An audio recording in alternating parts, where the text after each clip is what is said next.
Hello friends, आज हम uniform motion chapter की स्टार्टिंग करने वाले हैं और हम ये समझेंगे कि जब भी हम किसी मटेरियल ऑब्जेक्ट की मोशन की बात कर रहे हैं तो वो हम फिज़िक्स की एक स्पेशल ब्रांच मैकेनिक्स की डिस्कशन करेंगे। मैकेनिक्स का मतलब है जब भी कोई मटेरियल ऑब्जेक्ट मूव कर रहा है और आप उसकी मोशन को स्टडी कर रहे हैं। मटेरियल ऑब्जेक्ट जैसे कि कार, बस, ट्रक, स्कूटर, ये सब मटेरियल ऑब्जेक्ट्स हैं। जब आप इनकी मोशन की स्टडी कर रहे हैं तब आप मैकेनिक्स ब्रांच ऑफ फिजिक्स की बात कर रहे हैं। मैकेनिक्स की 3 कैटेगरीज हैं। अगर बॉडी रेस्ट पे है और फिर उसकी बात की जा रही है, फिर उसकी डिस्कशन की जा रही है, फिर उस बॉडी के साथ डील किया जा रहा है जो कि रेस्ट पे है, जैसे कार पार्किंग में खड़ी है, तब अगर आप उसके साथ डील कर रहे हैं then that is statics branch of mechanics. और अगर बॉडी मूव कर रही है, मान लीजिए कार, बस, ट्रक, स्कूटर, साइकिल, ये सब मूव कर रहे हैं और आप उस मोशन को डिस्कस कर रहे हैं, लेकिन आपको इस चीज़ से कोई फर्क नहीं पड़ रहा कि वो मूव क्यों कर रहे हैं, तब काइनेमेटिक्स। और अगर आपको कॉज ऑफ मोशन के कारण को भी देखना है और उसको भी कंसिडर करना है, तब आप डायनामिक्स ब्रांच में पढ़ेंगे। अब मैकेनिक्स में जब हम बॉडी को समझने की कोशिश कर रहे हैं, यूनिफॉर्म मोशन की बात कर रहे हैं, उस केस में रेस्ट और मोशन को समझना ज़रूरी है। रेस्ट क्या है? एक बॉडी अपनी पोजीशन को चेंज नहीं कर रही with respect to its surroundings. उसकी एग्जांपल के लिए मैंने यहाँ पे आपके सामने 3 पेन रख दीजिए। अब किसी एक पेन की बात कर लेते हैं। मान लीजिए मैं ये रेड पेन की बात कर रही हूँ। टाइम के साथ आप मान लीजिए रात को पढ़ रहे थे, आपने पेन बंद किया और यहीं रख दिया। ये रेड पेन इन दोनों पेन के विद रिस्पेक्ट टू अगर हम देखें तो ये रेड पेन यहीं पड़ा है। टाइम बीतता गया, रात के 10 से 11 बज गए, 11 से 12 बज गए, पूरी रात बीत गई, सुबह हो गई। अब क्योंकि आप वो पेन यहाँ रख के सोने चले गए थे, तो इसका मतलब वो पेन यहीं पड़ा रहा। अब ये रेड पेन अपनी सराउंडिंग्स मतलब ये पेज, टेबल, ये पेन या ये दूसरा पेन, इसके विद रिस्पेक्ट टू उसने अपनी पोजीशन को नहीं बदला। इसका मतलब ये रेड पेन रेस्ट पे है। और अगर आप इस पेन के साथ काम कर रहे हैं, किसी एक पॉइंट पे आपने इसको यहाँ पे रखा था, किसी दूसरे पॉइंट पे, किसी दूसरी पोजीशन पे, टाइम चेंज होता जा रहा है और अब आपने इसकी पोजीशन को और चेंज कर दिया। इसका मतलब ये रेड पेन अपनी पोजीशन को चेंज कर रहा है। ऑब्वियसली आप इसको किसी एक जगह से किसी दूसरी जगह लेके जा रहे हैं, लेकिन अब इसके पोजीशन कोऑर्डिनेट्स या इसकी पोजीशन सराउंडिंग्स के विद रिस्पेक्ट टू चेंज हो रही है। ये पेज के विद रिस्पेक्ट टू या किसी एक पेन के या किसी दूसरे पेन के विद रिस्पेक्ट टू इस रेड पेन की पोजीशन चेंज हो रही है। इसका मतलब ये रेड पेन मूव कर रहा है। ऑब्वियसली आप इसके साथ काम कर रहे होंगे, इसीलिए ये रेड पेन मोशन में है। रेस्ट का मतलब पोजीशन सराउंडिंग्स के विद रिस्पेक्ट टू टाइम के साथ नहीं बदल रही। जैसे a book lying on a table. एक बुक अगर आप उससे पढ़ रहे हैं, ठीक है, नहीं पढ़ रहे तो वो वहीं पड़ी रहेगी। आपका कोर्स ख़त्म हो गया, आपके फाइनल एग्ज़ाम्स आ गए, लेकिन आपने ना मेहनत की ना पढ़ने की कोशिश की और वो बुक वहीं की वहीं पड़ी रही। इसका मतलब the book is at rest. और मोशन की एग्जांपल एक बड़ी प्यारी सी एग्जांपल, एक बर्ड फ्लाई कर रहा है तो वो एक मोशन में है, मूव कर रहा है। आप अगर उसको देखें तो उसकी पोजीशन विद टाइम बदल रही है। एक पल में वो आपकी आंखों के सामने है, दूसरे ही पल वो आसमान में कहीं गायब हो गया। तो the bird is in motion. अब रेस्ट और मोशन को समझने के लिए ये समझना बहुत ज़रूरी है कि ये दोनों ही टर्म्स रिलेटिव हैं। जैसे मान लीजिए एक कार है और उसमें 4 लोग जा रहे हैं। हम ये समझ लेते हैं कि एक कार है, उसमें 4 लोग बैठे हैं, 1, 2, 3 एंड 4। अब वो कार चल रही है और ये चारों ही लोग अपनी अपनी जगह पे बैठे हैं। एक दूसरे के विद रिस्पेक्ट टू ये चारों ही लोग रेस्ट में हैं। लेकिन अगर कोई पर्सन बाहर से इन चारों लोगों को ऑब्जर्व कर रहा है तो वो यही देखेगा कि ये चारों लोग मूव कर रहे हैं। इसका मतलब ये है कि रेस्ट और मोशन रिलेटिव टर्म्स हैं। अगर हम किसी पर्सन को एक दूसरे के विद रिस्पेक्ट टू देखें, जो कार में बैठे हैं उनके हिसाब से रेस्ट में, लेकिन अगर कोई पर्सन बाहर से ऑब्जर्व कर रहा है तो कार मूव कर रही है, मतलब उसके हिसाब से कार में बैठे लोग भी मूव कर रहे हैं। अगर कार किसी ए पॉइंट से किसी बी पॉइंट तक गई किसी टाइम में तो कार मूव की, वो पर्सन जो कार में बैठे थी वो भी बी पॉइंट पे पहुंचे। तो रेस्ट और मोशन रिलेटिव टर्म्स हैं। ये इस बात पे डिपेंड करता है कि आप किसके विद रिस्पेक्ट टू उस पर्सन को ऑब्जर्व कर रहे हैं। एक एग्जांपल देखते हैं। मान लीजिए मैं पर्सन 1 की बात करने लगी हूँ। पर्सन 1 कार में बैठा है आराम से, पर्सन 2 के विद रिस्पेक्ट टू, 3 के विद रिस्पेक्ट टू या 4 के विद रिस्पेक्ट टू ये पर्सन 1 रेस्ट में है। लेकिन अगर पर्सन 5 जो कार के बाहर खड़ा है और उसने कुछ देर के लिए ही, वो रोड के साइड पे खड़ा था और उसने कुछ देर के लिए ही कार में बैठे पर्सन 1 को देखा, तो उस पर्सन 5 के with respect to person 1 move कर रहा है।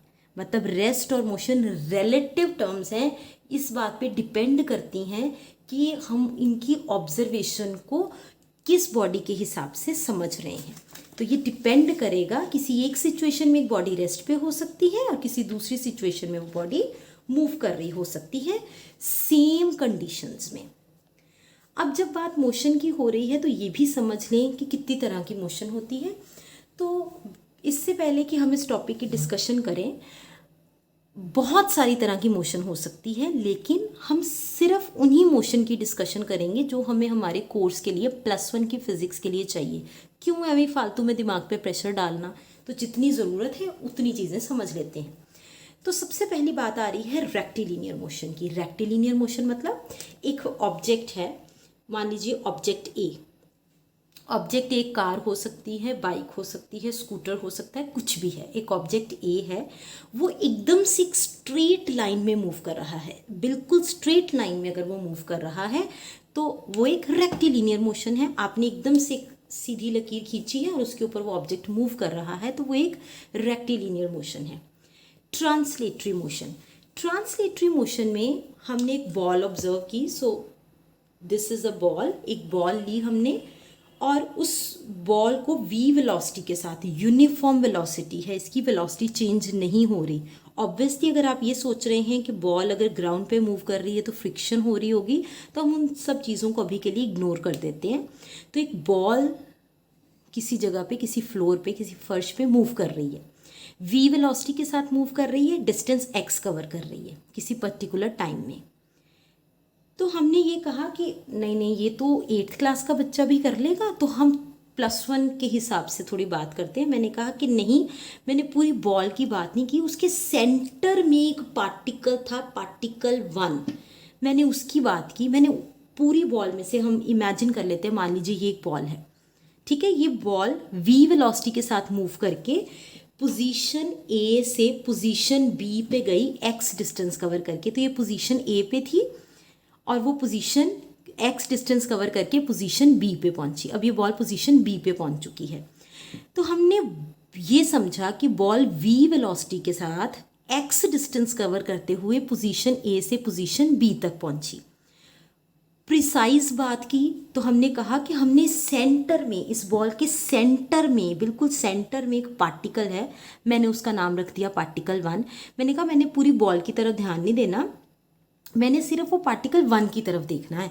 तो वो पार्टिकल 1 भी x डिस्टेंस कवर करके पोजीशन A से पोजीशन B पे पहुंचा होगा v वेलोसिटी के साथ। तो पार्टिकल 1 हमने देख लिया कि वो पोजीशन A से पोजीशन B तक पहुंचा है v वेलोसिटी के साथ।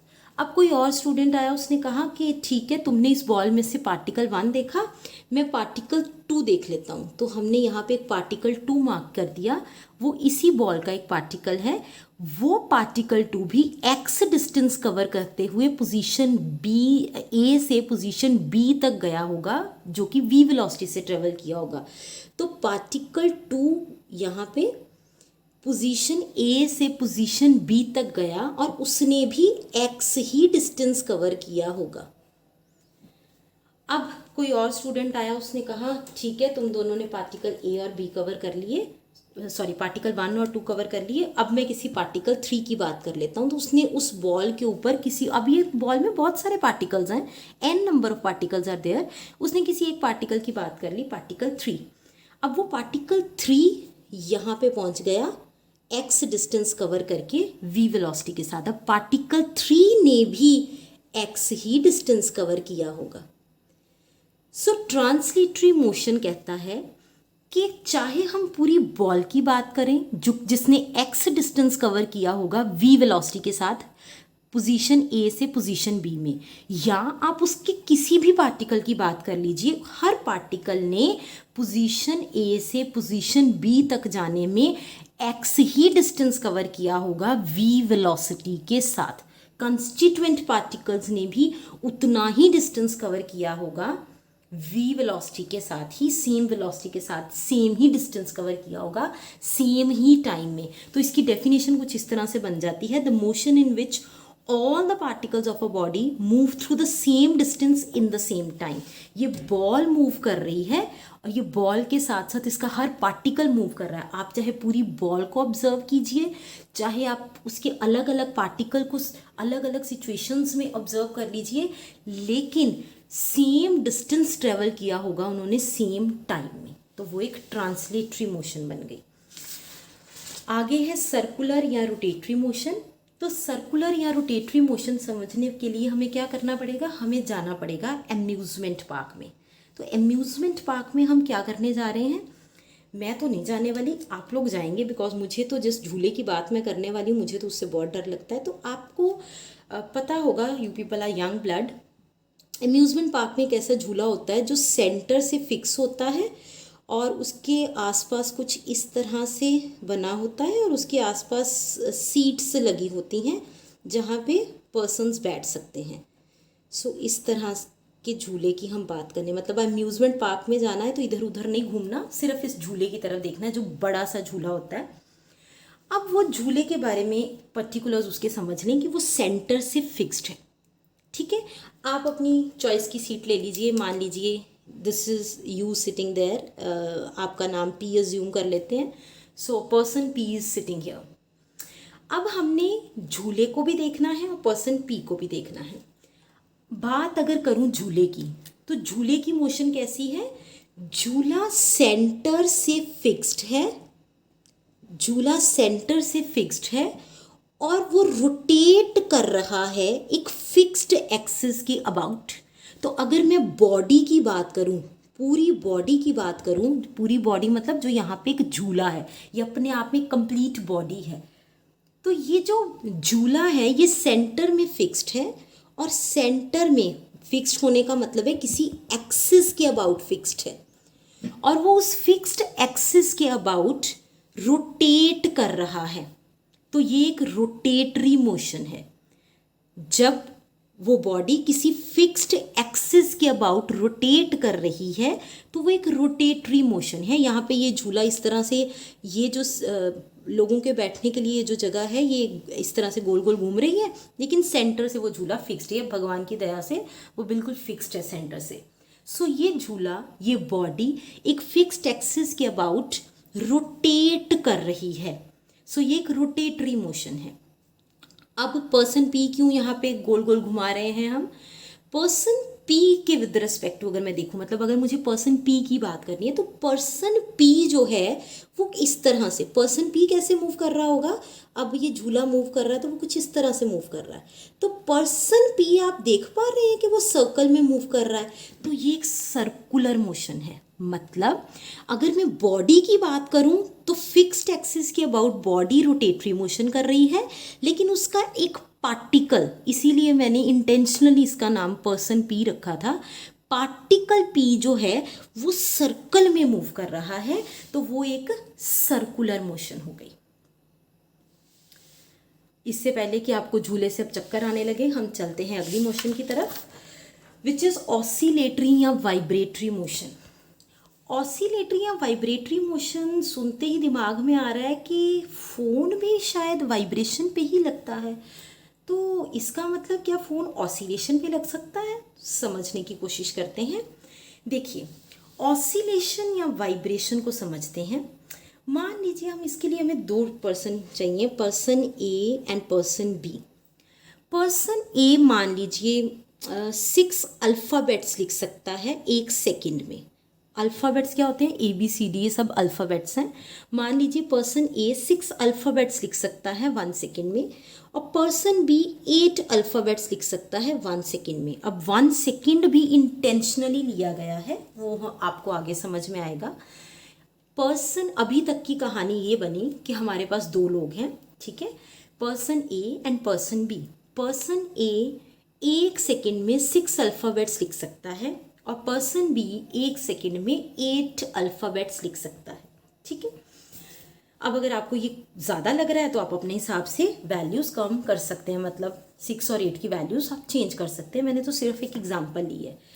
पर्सन ए 6 अल्फ़ाबेट्स 1 सेकंड में लिख सकता है, मतलब पर्सन ए के अल्फ़ाबेट लिखने की फ्रीक्वेंसी है 6 अल्फ़ाबेट्स पर सेकंड।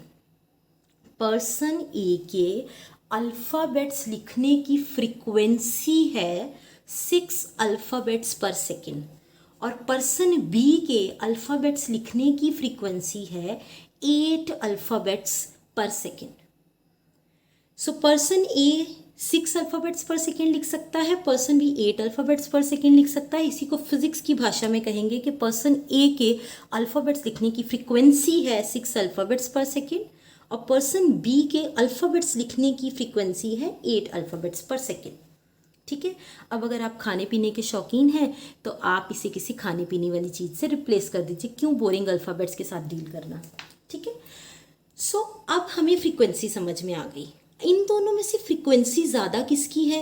8 की, क्योंकि बी की, क्योंकि वो 8 अल्फ़ाबेट्स पर सेकेंड लिख सकता है, और फ्रीक्वेंसी कम किसकी है? ए की, क्योंकि वो उससे कम अल्फ़ाबेट्स लिखता है, 6 अल्फ़ाबेट्स लिखता है पर सेकेंड। अब ये एक बात हमने समझी। एक और बात समझनी पड़ेगी, जिसके लिए जाना पड़ेगा पार्क में। पार्क, अम्यूज़मेंट पार्क में झूले नहीं दिलाने वाले हैं, अब आपको घर के आसपास एक पार्क में जाएं जहाँ एक स्विंग लगा हो। स्विंग हम समझते हैं, झूला, स्विंग, जो कि इस तरह से होता है फिक्स्ड, ठीक है, और यहाँ पे सीट होती है बैठने के लिए, और हम झूला लेते हैं, ठीक है। तो उसे हम इस तरह से समझते हैं कि ये झूला है। जब आप झूला झूलने के लिए उस झूले की तरफ जा रहे हैं और वो बिल्कुल रेस्ट पे है, तो उस पोजीशन को कहते हैं उसकी इक्विलिब्रियम पोजीशन। वो पोजीशन है झूले की इक्विलिब्रियम पोजीशन, जिसे उस झूले की मीन पोजीशन भी कहा जाएगा। तो आज तो बहुत अच्छा है ना, पार्क में झूले ले रहे हैं हम, कभी अम्यूज़मेंट पार्क में, कभी स्विंग पे। सो इक्विलिब्रियम पोजीशन या मीन पोजीशन, जब आप वो झूले की तरफ जा रहे हैं और वो झूला बिल्कुल रेस्ट में आपको दिख रहा है, तो वो उसकी इक्विलिब्रियम या मीन पोजीशन है। अब हम उस झूले पे बैठ गए और हमने उस झूले को झूलना शुरू कर दिया। तो झूले को झूलने के लिए हम क्या करेंगे? तभी आपको कहा पार्क में जाइए एक बार, फिर समझ में आएगा।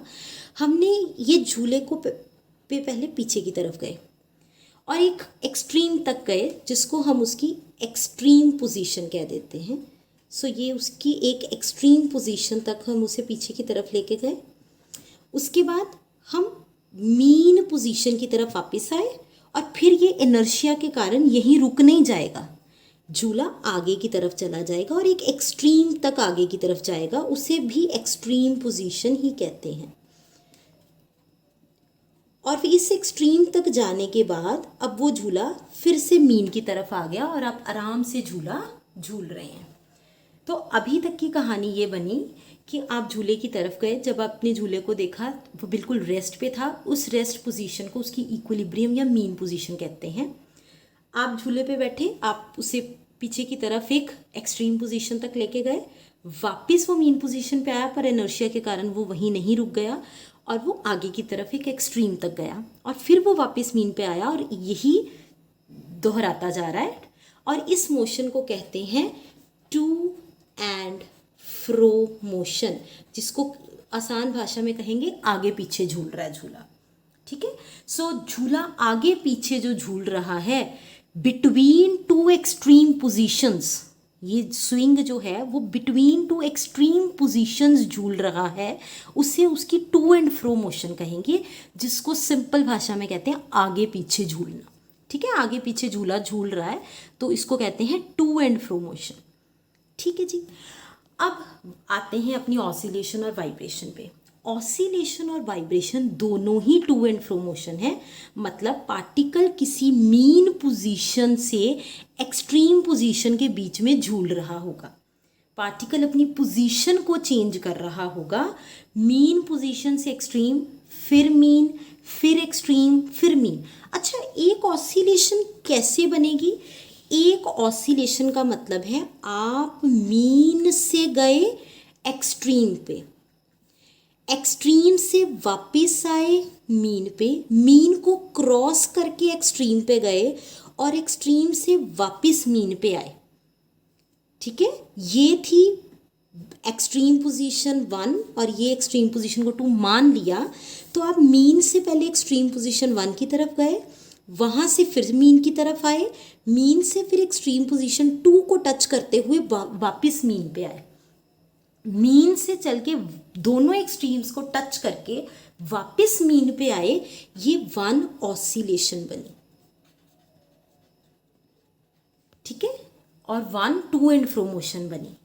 तो ऑसिलेशन और वाइब्रेशन दोनों ही टू एंड फ्रो मोशन है। पार्टिकल किसी मीन पोजीशन से एक्सट्रीम पोजीशन के बीच में टू एंड फ्रो मोशन कर रहा है।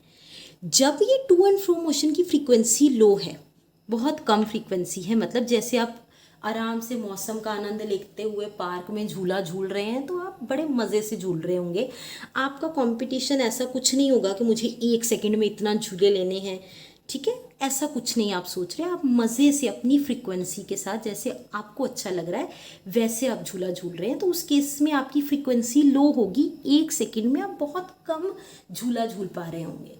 सो low frequency to and fro motion की फ्रीक्वेंसी जब भी लो होगी उसको ऑसिलेशन कहते हैं। और जब फ्रीक्वेंसी हाई होगी, जैसे फ़ोन के केस में, अभी आप ये वीडियो के बाद अपने फ़ोन को वाइब्रेशन पे लगा के देखना, और किसी दूसरे फ़ोन से जब आप कॉल करेंगे तो आप नोट करेंगे कि उस केस में टू एंड फ्रो मोशन जो है वो बहुत ज़्यादा है, फ्रीक्वेंसी उस टू एंड फ्रो मोशन की बहुत हाई है। उस केस में हम उसी केस में हम ऑसिलेशन को एक नया नाम दे देते हैं, वाइब्रेशन का। सो ऑसिलेशन और वाइब्रेशन में सिर्फ एक बेसिक फ़र्क ये है कि जब टू एंड फ्रो मोशन की फ्रीक्वेंसी कम है तब वो ऑसिलेशन है, और जब वो फ्रीक्वेंसी हाई है तब वो वाइब्रेशन है। इसीलिए हम हमेशा अपने फ़ोन को ये कहते हैं कि फ़ोन वाइब्रेशन पे लगा है, ये कभी नहीं होगा कि फ़ोन ऑसिलेशन पे लगा है। ठीक है, क्योंकि वाइब्रेशन के केस में frequency is very high. So basic difference between oscillation and vibration हमने समझ लिया, और हमें अपने +1 के कोर्स में बस इन्हीं ही मोशन की ज़रूरत पड़ेगी। सो इससे ज़्यादा मोशन की ज़रूरत हमें करने की ज़रूरत ही नहीं है। अब हम बात करते हैं फ्रेम ऑफ रेफरेंस की। फ्रेम ऑफ रेफरेंस क्या है?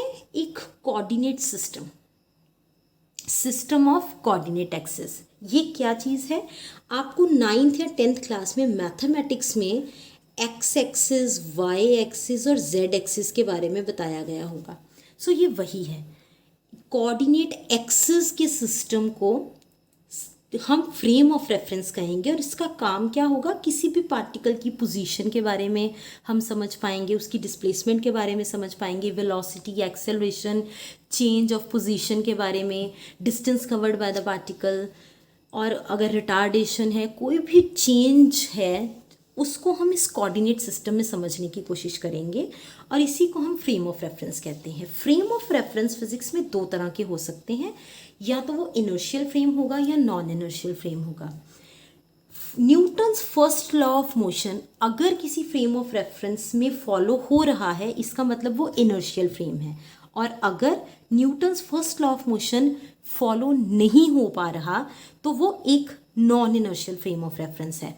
अब यहाँ पे एक बार रिकॉल कर लें कि Newton's first law of motion क्या होता है, कि अगर एक पार्टिकल या एक बॉडी रेस्ट पे है तो वो रेस्ट में रहेगी, और अगर वो यूनिफॉर्म मोशन के साथ मूव कर रही है तो वो यूनिफॉर्म मोशन के साथ ही मूव करती रहेगी, तब तक जब तक कि उसके ऊपर एक एक्सटर्नल फोर्स ना लगाई जाए। So Newton's first law of motion अगर किसी फ्रेम ऑफ रेफरेंस में फॉलो हो रहा है तो वो एक इनर्शियल फ्रेम है, और अगर फॉलो नहीं हो रहा तो वो एक नॉन इनर्शियल फ्रेम है। अब किन फ्रेम ऑफ रेफरेंस में Newton's first law of motion follow होगा?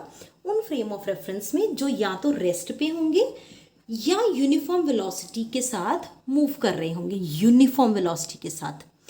और किन फ्रेम ऑफ रेफरेंस में Newton's first law of motion hold नहीं होगा? जो एक्सेलरेटेड फ्रेम्स होंगे, मतलब जिनमें नॉन यूनिफॉर्म वेलोसिटी होगी, बॉडी की फ्रेम ऑफ रेफरेंस की कोई एक्सेलरेशन होगी। अब आपको बाकी सब चिंता करने की ज़रूरत नहीं है। आपके सिलेबस में सिर्फ और सिर्फ आपको इनर्शियल फ्रेम ऑफ रेफरेंस और उसमें भी सिर्फ और सिर्फ रेस्ट वाला केस ही देखने को मिलेगा। इसीलिए नॉन इनर्शियल के बारे में तो सोचने की भी ज़रूरत नहीं है, क्योंकि आपके करिकुलम का पार्ट ही नहीं है। एक्सेलरेटेड फ्रेम ऑफ रेफरेंस या non inertial frame of reference वो आपके करिकुलम का पार्ट नहीं है, तो ये तो आपको चिंता करने की ज़रूरत ही नहीं है। इनर्शियल के केस में रेस्ट या यूनिफॉर्म मोशन वाला केस हो सकता है। यूनिफॉर्म मोशन वाला केस आपके करिकुलम में नहीं है, आपको सिर्फ और सिर्फ रेस्ट वाला केस मिलेगा। मतलब हम एक ऐसे कोऑर्डिनेट सिस्टम के साथ डील करेंगे जो हमेशा वहीं का वहीं है। जैसे हमारे रूम का कोई कोना, हम उस रूम से रोज़ गुजरते हैं, काम कर रहे हैं, सारा दिन वहाँ पे घूम रहे हैं, लेकिन वो रूम का कोना जो है अगर हम उसको ओरिजिन कह दें तो वो वहीं का वहीं है। सो आपके सिलेबस में ऐसे फ्रेम ऑफ रेफरेंस हैं जो कि रेस्ट पे हैं। अब कोऑर्डिनेट ज्योमेट्री की बात करें तो मोशन को हम 3 टाइप से डिस्कस कर सकते हैं। 1 डायमेंशनल मोशन, ये 2 डायमेंशनल मोशन या 3 डायमेंशनल मोशन। 1 डायमेंशनल मोशन वो जिसमें 3 कोऑर्डिनेट्स, जैसे यहाँ पे 3 एक्सिस है, X axis, Y axis, Z axis, 3 में से किसी एक में ही चेंज आए टाइम के साथ। पार्टिकल या तो एक्स एक्सिस में चेंज ऑब्जर्व करेगा या वाई एक्सिस में या जेड एक्सिस में, किसी एक ही कोऑर्डिनेट एक्सिस में चेंज आएगा, जिसे motion along a straight line भी कह सकते हैं। वो स्ट्रेट लाइन एक्स एक्सिस के अलोंग भी हो सकती है, वाई एक्सिस के अलोंग भी हो सकती है या जेड एक्सिस के अलोंग भी हो सकती है। तो वो एक 1 डायमेंशनल मोशन है। 2 डायमेंशनल मोशन मतलब इन 3 कोऑर्डिनेट एक्सिस में से किन्हीं 2 एक्सिस में चेंज आएगा, जिसको हम plane motion in a plane भी कहते हैं। वो चेंज या एक्स वाई एक्सिस के अबाउट हो सकता है, या वाई जेड एक्सिस के अबाउट हो सकता है, या जेड एक्स एक्सिस के अबाउट हो सकता है। मतलब वो प्लेन या एक्स वाई प्लेन हो सकता है, या वाई जेड प्लेन हो सकता है, या जेड एक्स प्लेन हो सकता है। तो उसको कहते हैं मोशन इन अ प्लेन या 2 डायमेंशनल मोशन। इस केस में किन्हीं 2 कोऑर्डिनेट्स में चेंज आएगा, एक्स वाई और जेड में से किन्हीं 2 कोऑर्डिनेट्स में चेंज आएगा। 3 डायमेंशनल मोशन, जैसे मोशन इन स्पेस, जैसे एक पंछी उड़ रहा है आसमान में, तो उसके केस में लेंथ, विड्थ, हाइट एक फिक्स्ड कोऑर्डिनेट सिस्टम में सारे 3 ही डायमेंशन, तीनों के तीनों डायमेंशंस में चेंज ऑब्जर्व होता है। ऑल द 3 कोऑर्डिनेट्स, उनकी वैल्यू चेंज होती है टाइम के साथ। ऐसी मोशन को कहते हैं मोशन इन स्पेस और 3 डायमेंशनल मोशन। सो आज की क्लास में हमने यूनिफॉर्म मोशन की बड़ी बेसिक सी डिस्कशन की है। So that's it for today's class. Keep practising students.